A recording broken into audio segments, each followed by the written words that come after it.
that's an intended mechanic for the halflings. They can take half the number of provinces in a peace deal. In the lore, it's explained as halfling surveyors being sent to map the newly gained lands. They get tired and return for second breakfast.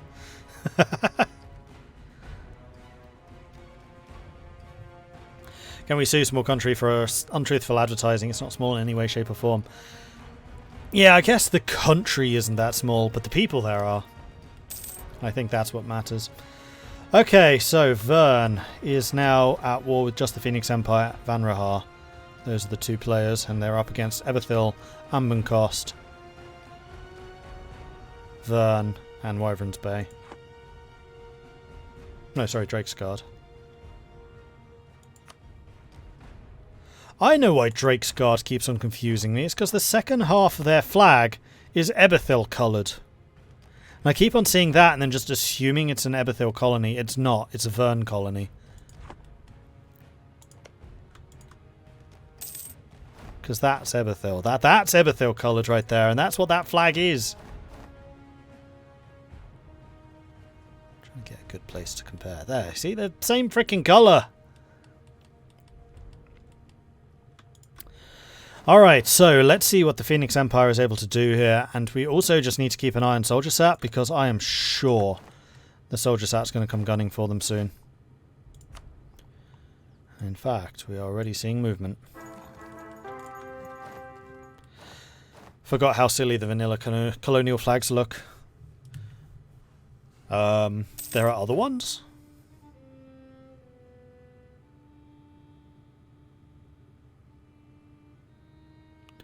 Glad to change those to Canton style ones. How did you do that? I'm guessing it's a mod, but which one? I'm curious now.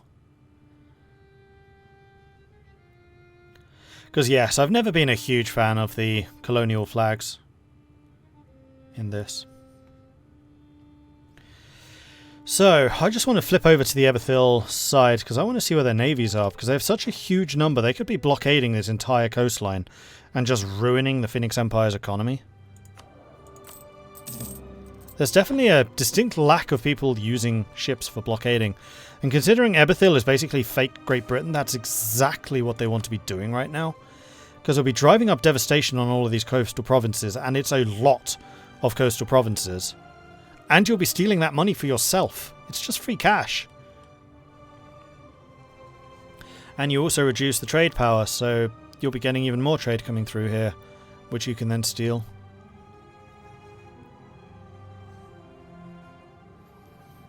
Drop in the link in Discord, thank you. No, I don't like the tablet over there. I can't see it. I need it more at an angle. How can I do that? Nice kind of balance here. Oh, Vern! Chaos is joining. Okay, so that's the last remaining New World nation. That's still playing, coming into the fray. There we go, now I can see it. Perfect. So what exactly is Chaos's plan here? Because Chaos is going to be up against Eberthil. The only way... Well, actually, no. Chaos can go after the colonies. Emerald is under threat. Drakesguard is under threat, which is actually going to be one of the players. So this is technically going to be a player war out here. But again, nobody can really threaten Eberthil's naval dominance because, unfortunately, Jordland dropped out. I think that the fact that Jordland dropped out is one of the biggest balance of power shifts. Like, losing Kreinvar is a big deal, don't get me wrong. Losing Arboran's a big deal. But the only one that could really feasibly put a dent into, like, Eberthil's dominance is Jordland.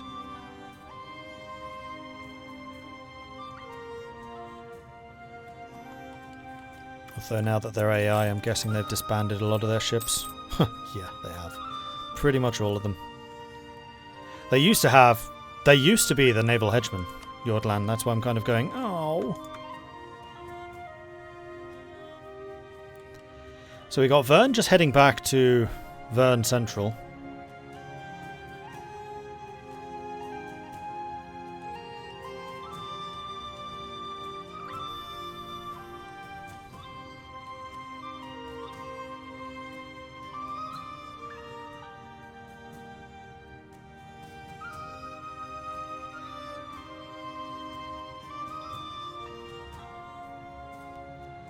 Not currently preparing any incursions against the Phoenix Empire. I mean, the thing that Ebethil has here, and is again a thing which I just don't see players doing very often, is if you control the navy, especially on a map like this, you control the initiative of the war. Like, you can land troops over here before these troops can ever hope to recover. Because they've got to go all the way around here. And in the time that they do, you can just land troops in this area. And with 100 transports, you can land 100 stack at a time. And you only have to go across from this. So all you need to do is grab, like, West End here. Position the stack there. Take the port, and then you can just ship troops across straight away. It'll take you, like, 2 days per shipment.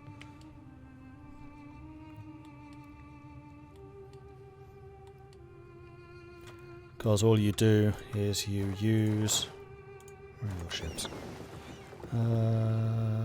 That's an army. You use that button. Attach to transports. So you put the transport on the port, attach to transports, leave the port with the ships, put it into the other port, they immediately disembark.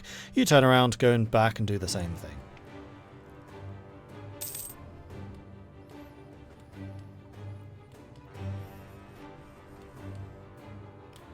And in fact, Nur-Julith, Ebethilmil, Admadia is also already sieging this, and they're about to take that fort. So there's your port right there.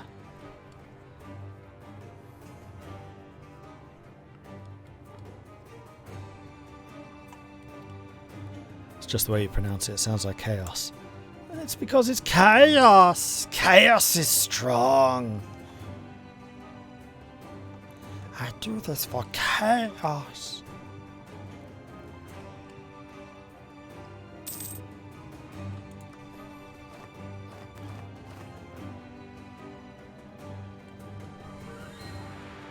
Who the heck is Tursin? Who are you fighting? That was a really quick conquest by Tursin here, blimey. Oh, Tursin, they're down there. I gotcha. Are you a vassal by any chance? Yeah, you are. So Anbennar fighting a Royal Sard? Oh, Ebethil's declared war on Lorent. That's scummy. Because this gets around the truces, because Vern declared it last time and now Ebethil's doing it.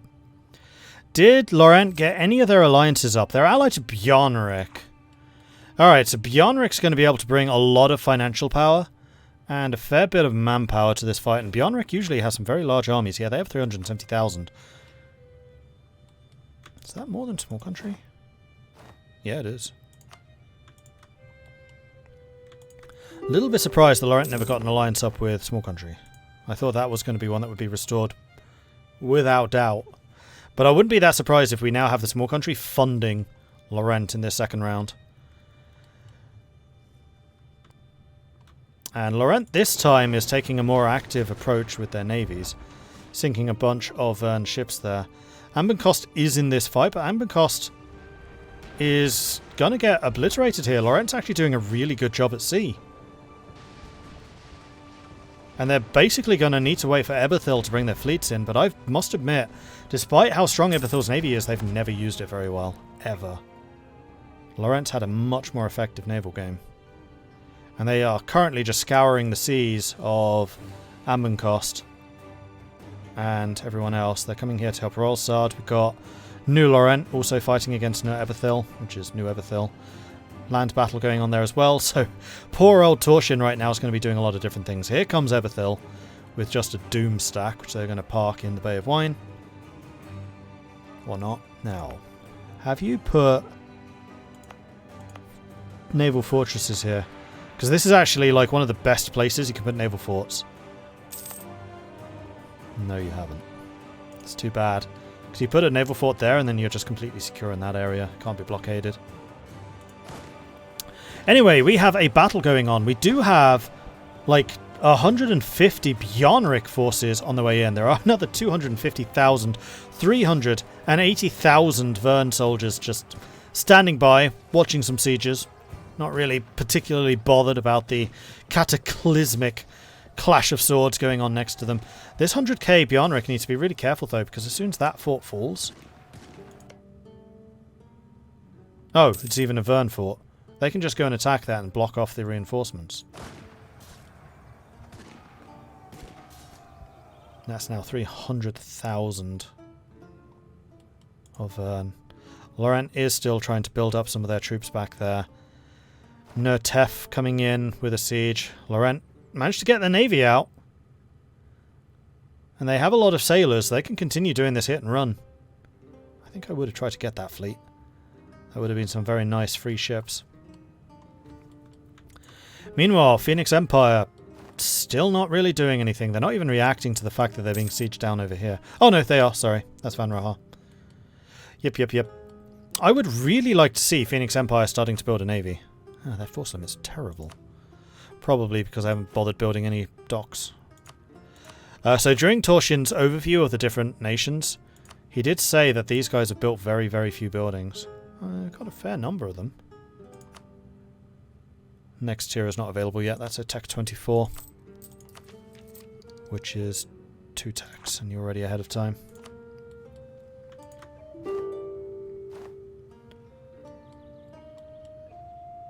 Seeing a good naval game always makes me happy. I mean, it does! Like, I get it. Land wars are generally more important. But you can do so much with your navy that people just don't recognize. It is such a force multiplier. It's a massive force multiplier.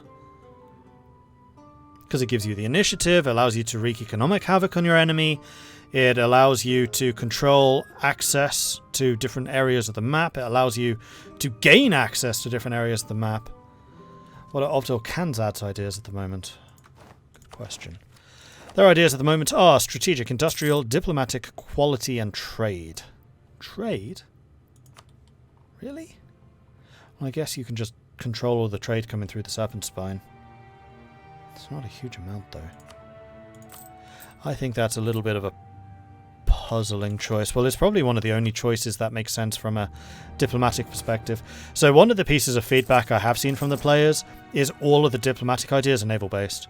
So there's basically no reason to take diplomatic ideas at all if you're a inland nation like the dwarves. Like, the fact that they've moved naval from military to diplomatic just reinforces that. Like, they really need to put naval back into military, and then maybe put one of the military into diplomatic. Like, strategic or something like that needs to be a diplomatic idea. But that's something they're working on for the next ideas mod. Okay, so this time Bjornrik is bringing the numbers. We've got Lorent with 250,000 fighting down there, Bjornrik with 320,000 fighting in the north, and it actually looks like Bjornrik and Lorent are doing a really good job here of dividing and conquering.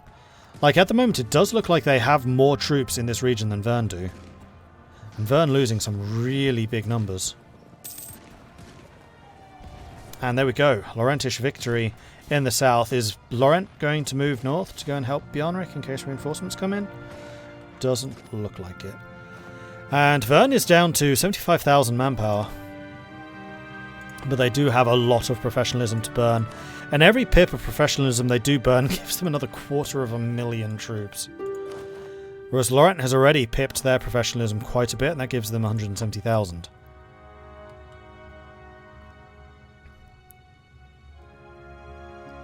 And that was a stack wipe.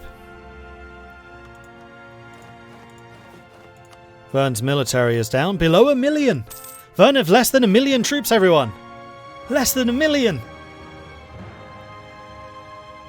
And it looks like another of Vern's stacks here is about to get knocked out as well. We've got Anbennar marching in because they're getting a little bit concerned by the number of losses that Vern have been suffering. This is a great comeback by Bjornrik and Lorent here, to be honest. These two are fighting really, really well together. Meanwhile, Boyce... Oh, we do have a Boyce Carvo player. Cherta Williams. So what is Boyce Carvo doing? Boyce Carvo is also going against Vern. So this is the dogpile that we were hoping for. It's just that Lorent was not able to survive the first dogpile. But this second one may well be a bit of a death knell. And despite the number of ships that Eberthor has, I'd like to think that they're a bit stretched. I wonder, how could Phoenix Empire get into this fight? They'd have to secure access through Krynvar, through Arboran, and through Aranan. And then they could hit the flank. Or they need to try and cross here, but with that huge stack of heavies, that's not going to happen.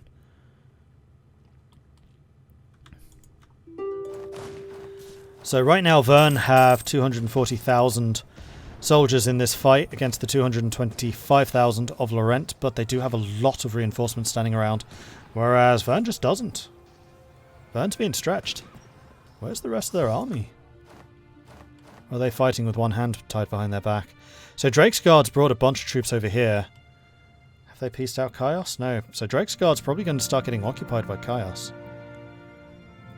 We got Everthil fighting against Keterata. That's not surprising. Verkor Gulen starting to bring some troops through. I wonder where the rest of their troops are. Did they ship them somewhere?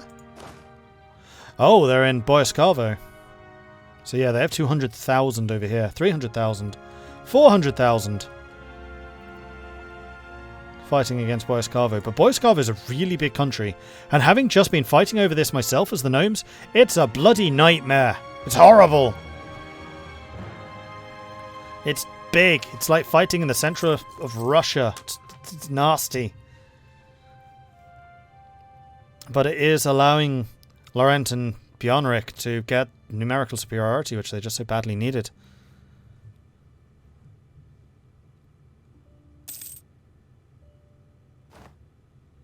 And somehow the real kingmaker is Soldier Saf not declaring on the Phoenix Empire and splitting the attention.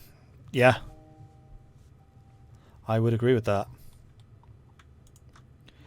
Except I would be pretty sure... Oh no.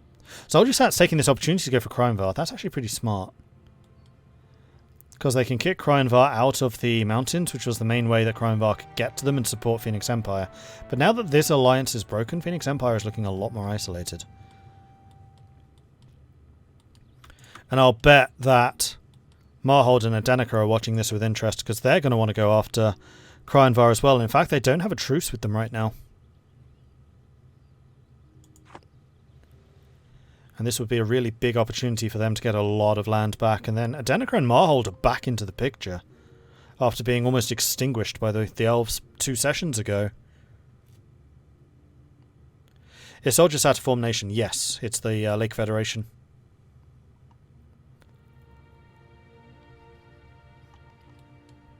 And I'd even like to think that Small Country is probably watching this and going, there's a lot of very juicy Anbennar territories around here. And they would dearly like to have the centres of trade, which comes with this. Because it's these centres of trade that's allowing Anbennar to get 38% of this trade node.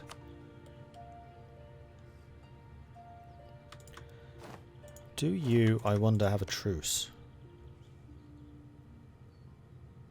Yes, Anbennar until 86. So 2 more years. And the Small Country and Adenica could wade in.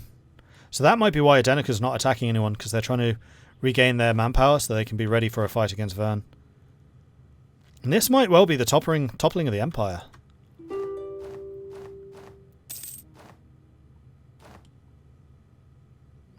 This is just Vern picking on Red Glades. The elves from up there. I mean, picking on the elves, that's fine. I'm not going to hold that against them.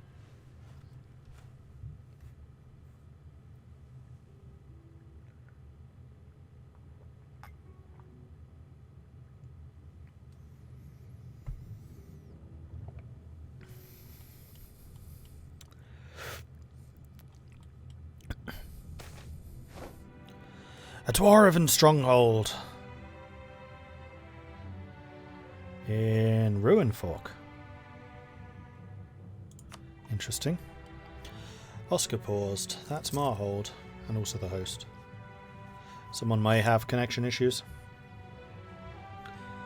Oh, I'm loving the fact that I have the tablet over there now, because I can just keep an eye on Discord and everything that's going on. Although one thing I do need to do is keep an eye on my commentary box, just to see if anybody else is sneaking in and listening. Hasn't happened so far, but I have had problems with that in previous multiplayer sessions.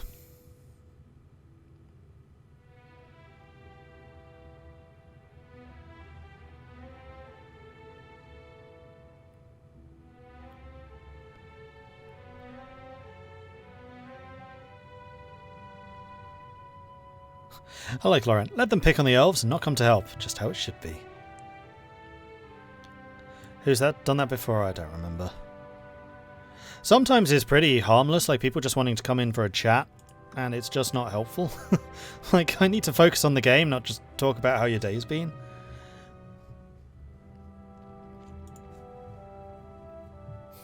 I even had that once during a recording session.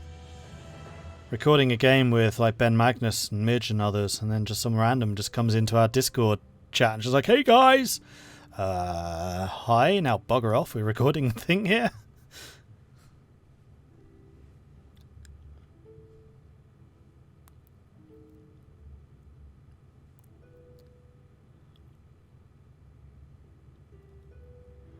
So I wonder what the beef is. Not seeing anything on the Discord, so there's nothing arising there.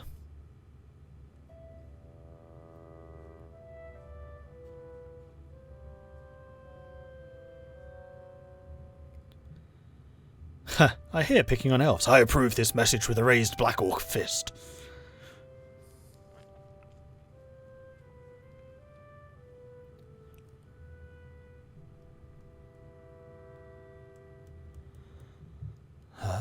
What's happening?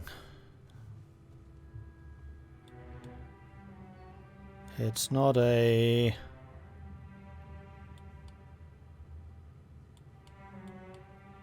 Maybe we're waiting for a player to join? Because I know they were trying to get somebody to play as Jordan earlier. But that player I don't think ever showed. So, on the tablet, I wonder, because on regular Discord you got the side panel, I wonder if there's a way of displaying that. Ah, there is. Sweet, okay, so I can keep an eye on who's in my commentary box from here. That's even better! Why didn't I get a tablet before? So helpful. Yes, we were waiting for a player. Okay. Who was it? Aratos. I don't know who Aratos was playing as. There's actually one thing that I've done really badly during this, is I have no idea who's actually playing as the different countries. Previously I'm pretty good at saying, right, okay, so Dominic is playing as Eberthil, or Torshin is playing as Lorent. Torshin and Lorent is probably the only combo I can remember. Oh, I'm a professional Street Mugger in Small Country, just because I've been enjoying watching his game. And it was Street Mugger who was my neighbour in SRI when I was playing as Two Sicilies.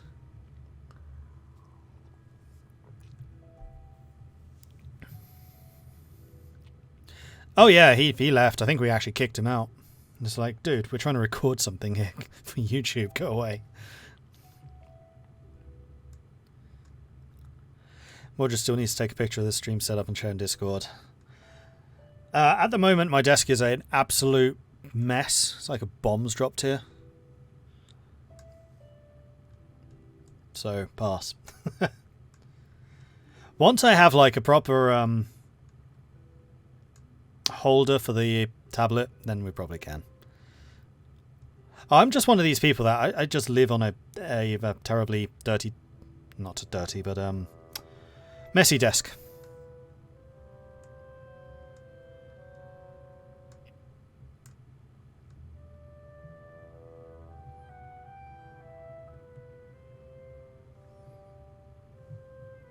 Someone ping me. Who pings me during a game? Oh, it was one Ragnar. Right. Fair enough.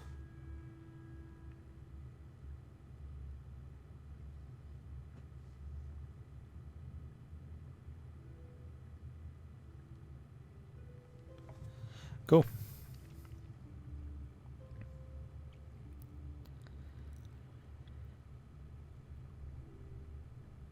Honestly, when I came back to EU4 and started playing Anbennar, my first try was forming Karashar from the Black Orcs and realising, hey, these guys want to murder the elves. These guys are fun. Yeah, one of these days I'm definitely going to have to play as the Lumberjack Dwarves, whose entire goal is to just cut down the Elven Forest.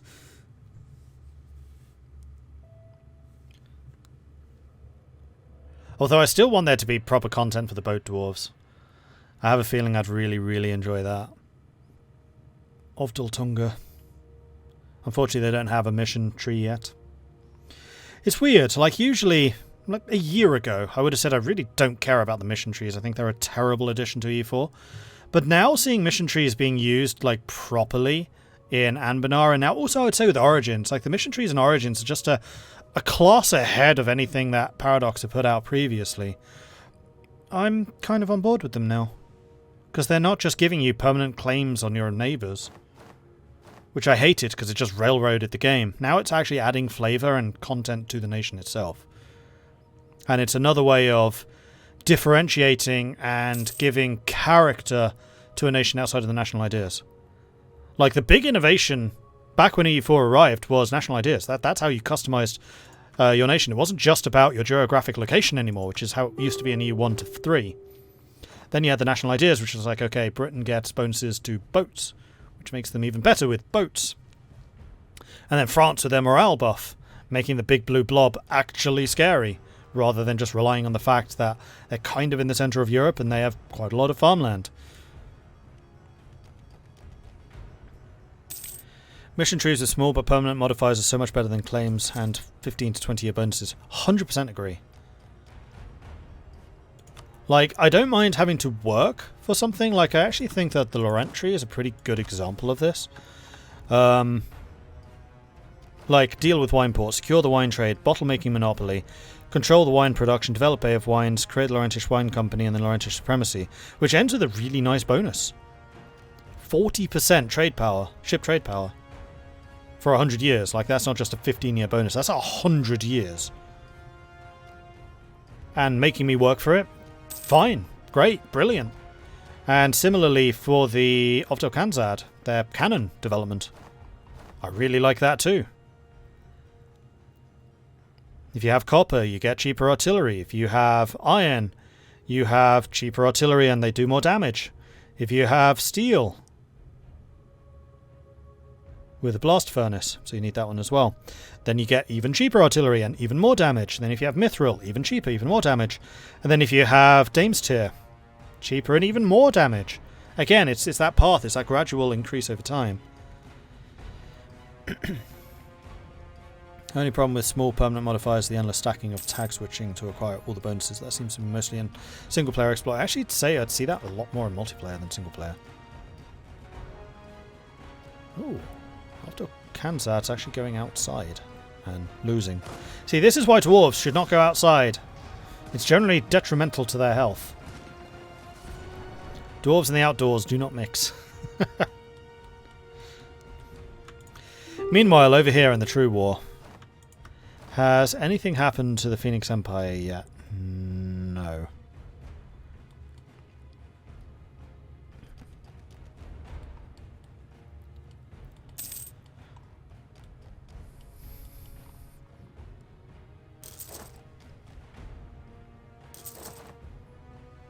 Oh no, Phoenix Empire are actually coming across. They've got access. So they are starting to strike at this side, which also means they can actually get after the Ebethil core territories. I mean, it's not the Ebethil homelands, that's the islands. They'll never get the islands, not with 200 plus heavy ships in the way. Unless Ebethil really truly falls asleep. And then we got the war over here in Boyascavo, which is just tying up, what was it, 400,000 Vern units?